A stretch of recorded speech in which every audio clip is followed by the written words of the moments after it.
On March 2, 1757, Damiens the regicide was led to a scaffold in Paris. The court ordered his flesh torn with red-hot pincers, his wounds filled with molten lead and boiling oil, and his body drawn and quartered by 4 horses before being consumed by fire. This highly calculated physical destruction stands as the exact 0 point for our entire timeline of modern punishment. 80 years later, Léon Fauché drafted the rules for a young prisoners' reformatory in Paris. The day began at 6 in the morning. At the first drum roll, prisoners dressed in silence. At the second, they made their beds.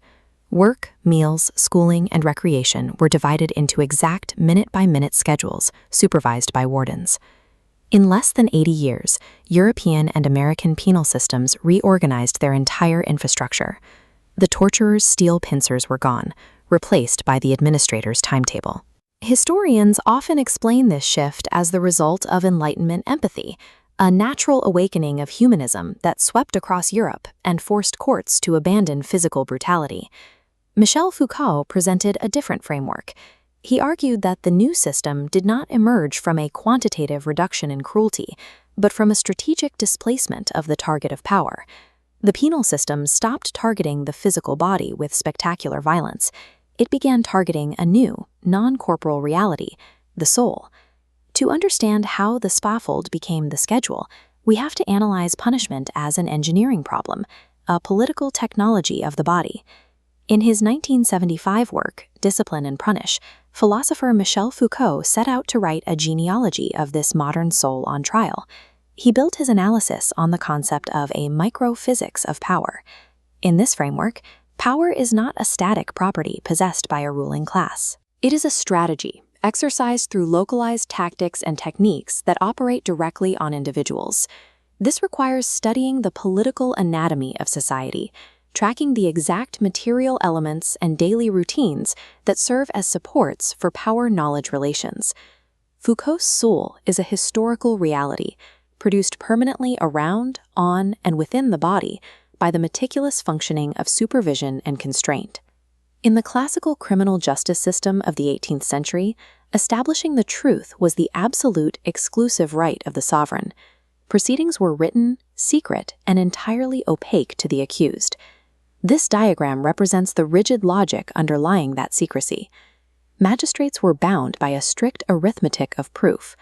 Truth was a complex, graduated art, not a simple choice between guilty or innocent. Evidence was fractional. 2 semi-full proofs, like an eyewitness and a threat, merged to form one complete proof. Distant clues were mathematically combined to build an Escalene case. This generated a specific legal axiom. A partial proof resulted in partial guilt. Suspicion itself triggered a limited penalty. Once a magistrate reached a specific degree of presumption, the law authorized judicial torture. This was applied to simultaneously punish the partial guilt and to forcefully extract the missing truth. The ultimate goal of this pain was the confession. A confession authenticated the secret investigation, transforming it into a living, public truth, spoken aloud by the criminal. Classical torture was a highly regulated dual-purpose machine designed to extract truth and initiate punishment directly on the physical body. Classical law treated every offense as a physical, personal attack on the sovereign. To break the law was to strike the king. The public execution, the supplice, was therefore a juridico-political ritual. Its primary function was to reconstitute that injured sovereignty at its most spectacular. The ritual required the criminal to become the herald of their own condemnation. By bearing placards and enduring visible pain, the guilty party physically published the truth of the crime on their own body. The execution had to display an irreversible imbalance of forces.